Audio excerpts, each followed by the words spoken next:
Hello बच्चों, अगर आपने भी पोस्ट बेसिक बीएससी नर्सिंग का एंट्रेंस एग्जाम दिया था यूपी नेट का और फर्स्ट मॉप अप राउंड में आपको कोई भी सीट अलॉट नहीं हुई थी, ना तो गवर्नमेंट कॉलेज ना तो प्राइवेट कॉलेज, और आप तलाश कर रहे थे कि इस राउंड होगा तो कब होगा। एग्जैक्टली आज सुबह ही मैंने एक वीडियो डाली थी जिसमें बताया था कि इस राउंड होगा और बहुत ही जल्दी इसी वीक स्टार्ट हो जाएगा। और रियली आज ही इस राउंड स्टार्ट हो गया, जो मैंने कहा था वही सेम हुआ। एग्जैक्टली आपने सही सुना, पोस्ट बेसिक और एमएससी नर्सिंग दोनों का जो वो स्टे राउंड है आप देख सकते हो स्टार्ट हो चुका है। उसकी जो स्टे राउंड की जो काउंसलिंग बुलेटिन है वो जारी कर दी जा चुकी है। स्टे राउंड की जो काउंसलिंग बुलेटिन है वो जारी कर दी गई है, आप यहाँ पे क्लियरली देख सकते हो। और यहाँ पर हम जानने वाले हैं पोस्ट बेसिक के बारे में कंप्लीटली, भाई क्या चेंजेस हैं। मैं एक बहुत ही क्लियर बात बता दूं, जैसे मॉपअप राउंड हुआ था, पहला राउंड हुआ था, सेम उसी प्रकार से आपकी जो काउंसलिंग है वैसे नहीं होगी। इसमें काफी सारे चेंजेस हैं जिनको आपको ध्यान रखना होगा। अगर आप ध्यान नहीं रखते हो तो आपके लिए परेशानी बढ़ सकती है। तो इसलिए अगर आप चैनल पर नए हो तो चैनल को सब्सक्राइब जरूर कर देना, ताकि जितनी भी अपडेट पोस्ट बेसिक नर्सिंग से रिलेटेड आए सारी की सारी टाइमली आपको मिलती रहे, और आप किसी भी प्रॉब्लम में फंसे तो हमारी टीम और हम आपके साथ रहें आपकी हर एक प्रॉब्लम को सोल्यूशन करने के लिए। उससे पहले मैं बता दूं कि अगर आप 2026-27 में प्रिपरेशन करना चाहते हैं पोस्ट बेसिक नर्सिंग के लिए, तो आप हमारे नर्सिंग गुरुकुल के मोबाइल ऐप को डाउनलोड कर सकते हैं, क्योंकि हमारे नर्सिंग गुरुकुल के मोबाइल ऐप में आपको पोस्ट बेसिक बीएससी नर्सिंग के लिए कंप्लीट आरंभ बैच मिल जाएगा, जिस बैच में आपको फुल वीडियो क्लासेस मिल जाएंगी जो कि रिकॉर्डेड फॉर्म में होंगी। रिकॉर्डेड इस वजह से होंगी क्योंकि बहुत सारे ऐसे बच्चे हैं जो कि टीचिंग करते हैं, बहुत सारे बच्चे ऐसे हैं जो कि हॉस्पिटल्स में काम करते हैं, तो वो लाइव क्लास अटेंड तो कर नहीं पाएंगे, जिसकी वजह से उनका नुकसान हो जाएगा। इस वजह से हम अपनी क्लासेस को रिकॉर्डेड रखना ही प्रेफर करते हैं, और वो भी यही चाहते हैं। यहाँ पर आपको क्लास नोट्स भी मिलेंगे ताकि आप अपना रिवीजन कर पाओ, मॉडल पेपर्स मिलेंगे हर एक सब्जेक्ट के मिनिमम 20, ताकि आप अपनी प्रैक्टिस बखूबी कर पाओ और एग्जाम में सिलेक्शन ले पाओ। तो इस बार भी बहुत ज्यादा अमाउंट में बच्चों ने सिलेक्शन लिए हैं, गवर्नमेंट प्राइवेट दोनों में। बेस्ट सीरीज सीनेट की आपको यहाँ पर मिलने वाली है, और इस कंप्लीट बैच की जो प्राइस है ₹1999 रहने वाली है। और अगर आप इस वीडियो को देख करके अभी इस बैच को ज्वाइन करेंगे तो इस बैच पे आपको डिस्काउंट मिल करके 1499 में इस बैच आपको मिल जाएगा। बस आपको कूपन अप्लाई करना पड़ेगा, वेलकम 100, क्या वेलकम 500। जैसे आप ये कूपन कोड अप्लाई करेंगे आपका ये जो डिस्काउंट है ₹500 का वो अप्लाई हो जाएगा, और आप इस कोर्स को ज्वाइन कर पाओगे। कोर्स को ज्वाइन करने के लिए आप नर्सिंग गुरुकुल का मोबाइल ऐप प्ले स्टोर से या फिर डिस्क्रिप्शन बॉक्स में दिए गए लिंक से डाउनलोड कर सकते हैं। एंड साथ ही साथ में डिस्क्रिप्शन बॉक्स में एक वीडियो भी दिया गया है कि कैसे आप कोर्स को ज्वाइन कर सकते हो। बाकी कोई दिक्कत परेशानी है तो आपके पास मेरा कॉन्टैक्ट नंबर होगा ही, आप वहाँ पे मुझसे कॉन्टैक्ट कर सकते हैं किसी भी प्रकार की प्रॉब्लम के लिए। 9795020344। ठीक है, चलो अब वन बाय वन करके हम हर एक डिटेल के बारे में देख लेते हैं, कब से काउंसलिंग होगी, कब से क्या चीजें होने वाली हैं, ताकि आपको कोई परेशानी ना हो। तो यहाँ पर हम काउंसलिंग बुलेटिन पर क्लिक करेंगे। जैसे इस पर क्लिक करते हैं तो आप यहाँ देखोगे online on campus stay round of counselling guidelines and information bulletin. यहाँ पर आपको गाइडलाइंस दी गई हैं ऑनलाइन ऑन कैंपस। ध्यान रखना, बहुत ही इंपॉर्टेंट है वीडियो आपके लिए। अगर आपको सिलेक्शन लेना है प्राइवेट कॉलेज में किसी भी, इवन अगर गवर्नमेंट में भी सीट्स बची होंगी, मार्क्स आपके अच्छे होंगे तो मिल जाएगा। ठीक है, तो यहाँ पे सबसे पहले स्टार्टिंग ऑफ ऑनलाइन रजिस्ट्रेशन, ध्यान देना, स्टार्टिंग ऑफ ऑनलाइन रजिस्ट्रेशन जो कि आज से ही स्टार्ट हो चुका है। कब से स्टार्ट हो चुका है बच्चों? आज से ही स्टार्ट हो चुका है। And end of online registration, क्या एंड ऑफ ऑनलाइन रजिस्ट्रेशन 22 अगस्त को खत्म हो जाएगा। यानी कि आज से आप अपना रजिस्ट्रेशन करना स्टार्ट कर सकते हैं, और ये रजिस्ट्रेशन 22 तारीख को पूरी तरीके से समाप्त हो जाएगा। अब बहुत ही ध्यान से सुनना, मैं यहाँ पे हर एक चीज को एक्सप्लेन करने जा रहा हूँ। वहां पे रिटर्न में लिखा गया, हो सकता है थोड़ी सी प्रॉब्लम हो, परेशानी हो, लेकिन यहाँ पर मैं फ्लो चार्ट के माध्यम से आपको पूरी प्रोसेस समझा दे रहा हूँ उस राउंड के बारे में, क्योंकि वहां से अगर आप देखोगे ना तो इतना क्लियर नहीं होगा और आपको थोड़ा सा समझने में परेशानी भी हो सकती है। चलो वन बाय वन करके हम समझा देते हैं आपको स्टे राउंड के बारे में। किसके बारे में? स्टे राउंड के बारे में, क्योंकि बहुत ज्यादा कंफ्यूजिंग है थोड़ा सा ये। ठीक है, सबसे पहले देखो, जो स्टे राउंड है ना, स्टे राउंड करने के लिए आपको रजिस्ट्रेशन करना पड़ेगा। क्या करना पड़ेगा? आप सोचोगे यार वही स्टेप्स, वही स्टेप्स नहीं है, रजिस्ट्रेशन। और जिस रजिस्ट्रेशन की जो डेट है ना, 11 अगस्त से लेकर के 22 अगस्त तक रहने वाली है। कब तक रहेगी? 11 अगस्त से लेकर के 22 अगस्त तक रजिस्ट्रेशन डेट रहने वाली है। रजिस्ट्रेशन डेट के बाद जब आप यहाँ पे आओगे तो यहाँ पे एक बहुत ही इंपॉर्टेंट चीज देखने को मिलेगी।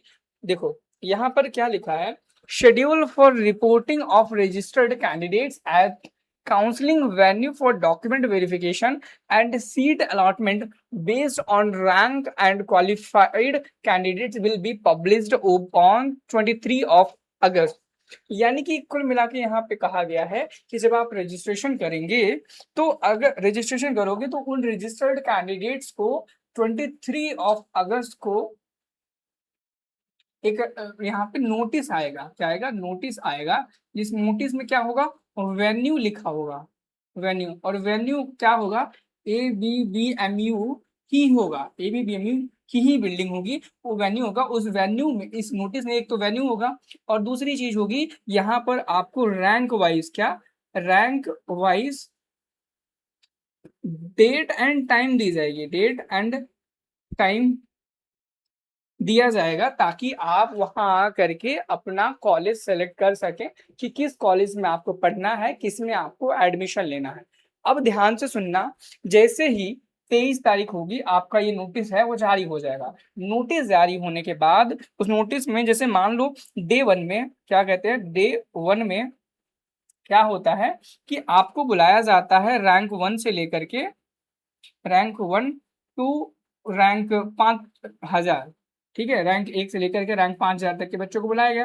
तो जब आप वहां पर जाओगे तो उसी टाइम पर आपसे 40,000 रुपए ले लिए जाएंगे। अब देखो, काउंसलिंग होने से पहले ही आपसे 40,000 रुपए लिए जाएंगे। ध्यान देना मेरी बात को, आपकी काउंसलिंग होने से पहले ही आपसे 40,000 रुपए लिए जाएंगे। और ये 40,000 रुपए ना आपसे 3 तरीके से लिए जा सकते हैं। किस तरीके से? पहला जो है वो क्रेडिट कार्ड से, अगर आपके पास क्रेडिट कार्ड है तो बहुत अच्छी बात है, कार्ड है। और दूसरा डेबिट कार्ड। डेबिट कार्ड, और डेबिट कार्ड को मैं बता दूं, बहुत सारे बच्चे थोड़ा सा कंफ्यूज होते होंगे, जो आपका एटीएम कार्ड है उसी को हम डेबिट कार्ड भी बोलते हैं। और तीसरा है DD, जिसे हम डिमांड ड्राफ्ट बोलते हैं, जो कि ABBMU के नाम से होता है। ठीक है, अब मैक्सिमम बच्चे, मुझे पता है, डेबिट कार्ड का ही इस्तेमाल करेंगे। अब बहुत से ध्यान से सुनना, जैसे ही आप वहां जाओगे आपसे जो 40,000 रुपए लिए जाएंगे, कोशिश पूरी ये करना कि आप अपने डेबिट कार्ड से ही वहां पे 40,000 का ट्रांजेक्शन करो। और ये उन्हीं बच्चों से लिया जाएगा जो पहली बार रजिस्ट्रेशन कर रहे हैं। जो बच्चे ऑलरेडी किसी राउंड में पार्टिसिपेट किए थे और 40,000 ऑलरेडी जमा कर चुके हैं, तो उनसे 40,000 रुपए नहीं लिए जाएंगे। उनसे 40,000 रुपए नहीं लिए जाएंगे, वही पैसे ट्रांसफर हो जाएंगे। अब इसके बाद होगा क्या, वहां पे आपको कॉलेज चूज करने को कहा जाएगा। कॉलेज सिलेक्शन होगा। क्या होगा? कॉलेज सिलेक्शन होगा। कॉलेज सिलेक्शन हुआ। अब कॉलेज सिलेक्शन में याद रखना, आप वही कॉलेज सेलेक्ट करना जो आपने चूज किए हो, जो आपको अच्छे लगे हो, चाहे वो फीस के मामले में हो, चाहे आपके घर से दूरी के मामले में हो, चाहे वहाँ की क्लास के बारे में हो, या फिर वहाँ की क्लास के एनवायरमेंट के बारे में हो। क्योंकि ऐसा मैं क्यों बोल रहा हूँ कि अगर आपने कॉलेज सिलेक्शन रॉन्ग कर लिया, क्या किया, कॉलेज सिलेक्शन आपने रॉन्ग किया और कॉलेज आपको अलॉट हो गया, क्या हो गया, अलॉट हो गया, तो ऐसे केस में होगा क्या कि आप अगर कॉलेज नहीं ले रहे हो, क्या रहे हो, कॉलेज में नॉट एडमिटेड हो रहे हो, आप कॉलेज में नॉट एडमिटेड हो रहे हो, तो आपके जो 40,000 रुपए ना बच्चों, वो जब्त कर लिए जाएंगे, वो आपके 40,000 वापस नहीं मिलेंगे। यानी कि अगर आपको इस राउंड में कॉलेज मिल रहा है तो आपको लेना ही लेना है, आपके पास दूसरा कोई ऑप्शन नहीं बचने वाला है। तो आपको ये कॉलेज लेना ही लेना पड़ेगा, आपके पास दूसरा कोई ऑप्शन नहीं होगा। ठीक है, तो ये बहुत ही इंपॉर्टेंट चीज थी जो सभी बच्चों को पता होनी चाहिए थी। आई थिंक मैंने बता दी क्लियर तरीके से। अब कुछ और चीजें देख लेते हैं, एलिजिबिलिटी वगैरह। एलिजिबिलिटी में बहुत बेसिक है। अगर all qualified candidates who have not participated in round 1 and mop round, अगर आपने मॉप राउंड 1 में और मॉप राउंड में पार्टिसिपेट नहीं किया था तो आप इस राउंड में पार्टिसिपेट कर सकते हो। और उसके बाद, या फिर आप पार्टिसिपेट किए थे और आपको कोई भी कॉलेज अलॉट नहीं हुआ था तो भी आप पार्टिसिपेट कर सकते हो। या फिर अगर आपने पार्टिसिपेट किया था लेकिन 28 तारीख पार्टिसिपेट किया था, आपको कॉलेज भी अलॉट हो गया था, आपने डॉक्यूमेंट भी वेरीफाई करा दिए थे, क्लास भी ज्वाइन कर ली, लेकिन आपने 28 जुलाई से पहले पहले अपना रेजिग्नेशन दे दिया था, तो भी आप यहाँ पर पार्टिसिपेट कर सकते हो बिना किसी परेशानी के। ये कुछ डॉक्यूमेंट्स है जिनको आप प्रिपेयर कर लेना ताकि आप वहां जब जाओ तो आपको कोई परेशानी ना हो। High school certificate, class 12th examination, 10+2 intermediate marksheet, statement of marks, passing certificate in general nursing midwifery, GNM में आपका जो पासिंग सर्टिफिकेट है वो होना चाहिए। Registration certificate RN/RM with the Uttar Pradesh state nursing counselling. अब जो RN/RM होना चाहिए वो आपका स्टेट नर्सिंग यानी कि Uttar Pradesh nurses registration council द्वारा ही अप्रूव होना चाहिए। Training certificate before the implementation of new integrated course approved by Indian nursing council mail nurses के लिए है। यहाँ पे ट्रेनिंग सर्टिफिकेट जो है वो सिर्फ मेल कैंडिडेट्स के लिए यहाँ पे वैलिड माना जाएगा। अब यहाँ पे ध्यान से सुनना, यहाँ पे लिखा गया है कि 500 रुपए आपका यहाँ पे काउंसलिंग चार्ज लगेगा रजिस्ट्रेशन फीस के रूप में, जो कि नॉन रिफंडेबल रहेगा। एंड सीट कंफर्मेशन फीस जो कि 40,000 रुपए है। अगर आप उसे क्या कहते हैं एबीबीएमयू को आपको देना है, आप उसे क्रेडिट कार्ड, डेबिट कार्ड या फिर डिमांड ड्राफ्ट की तरीके से भी दे सकते हो वेन्यू में बिफोर सीट अलॉटमेंट, बिना सीट अलॉटमेंट के पहले, ठीक है।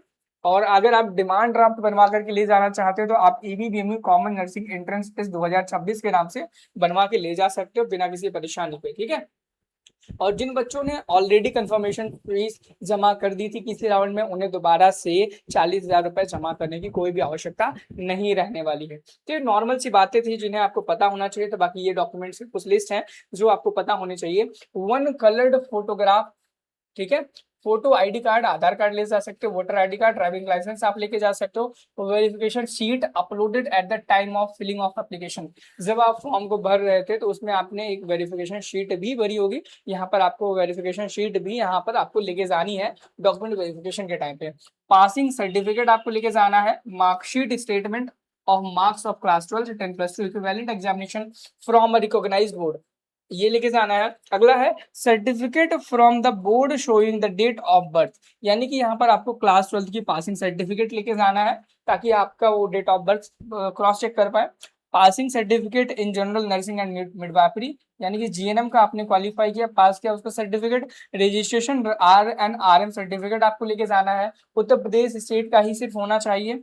ट्रेनिंग सर्टिफिकेट लेके जाना है उन लोगों को जो बॉयज हैं, गर्ल्स को लेके जाने की आवश्यकता नहीं है। मेडिकल फिटनेस सर्टिफिकेट लेके जाने की आवश्यकता है। और 10वें नंबर पे यहाँ आता है कि अगर यहाँ आपके पास SC ST OBC EWS के जो सर्टिफिकेट्स हैं एप्लीकेबल है तो आप उसे लेके जा सकते हो, अगर नहीं एप्लीकेबल है तो फिर आप नहीं लेके जा सकते, कोई दिक्कत नहीं। बहुत इंपॉर्टेंट चीज, after the seat allotment and acceptance, if any candidate is not reporting at the allotted college at the seat confirmation fees 40,000 will be fortified, ठीक है। अब याद रखना यहाँ पर कहा गया है कि अगर इस राउंड में आपको कोई कॉलेज अलॉट हो जाता है और आप उसे ज्वाइन नहीं करते हो तो आपके जो 40,000 रुपए है वो जब्त कर लिए जाएंगे, वो आपको नहीं मिलने वाले हैं, ठीक है। एंड यहाँ पे सेकंड चीज है, there is no facility for on spot registration, यहाँ पे ऑन स्पॉट रजिस्ट्रेशन की कोई भी सुविधा उपलब्ध नहीं है। ये बेसिक सी डिटेल्स थी जो कि आपको पता होनी चाहिए थी एक पोस्ट बेसिक नर्सिंग के एंट्रेंस एग्जाम में जब आप यहाँ पे काउंसलिंग कराना चाहते हो, रजिस्ट्रेशन करने वाले हो, तो बेसिक सी जानकारी सारी आपको क्लियर होनी चाहिए ताकि आपको कोई भी दिक्कत परेशानी उस दिन ना हो। इसलिए आपने देखा, थैंक यू। अगर आपने चैनल को सब्सक्राइब नहीं किया तो कर लेना ताकि फ्यूचर में जितनी भी अपडेट्स आए टाइम टू टाइम आपको मिल जाए। या फिर अगर आप 2027 की प्रिपरेशन करना चाहते हो तो नर्सिंग गुरुकुल का ऐप अभी डाउनलोड करना, अभी से अपनी प्रिपरेशन स्टार्ट कर दो। वहाँ पे हमारा जो बैच है स्टार्ट हो चुका है और जरा भी टाइम नहीं बचा आपके पास। अगर आपको गवर्नमेंट कॉलेज चाहिए तो आपको अभी से पढ़ना स्टार्ट करना होगा। चलिए मिलते हैं नेक्स्ट वीडियो में। Thank you, have a nice day, bye bye.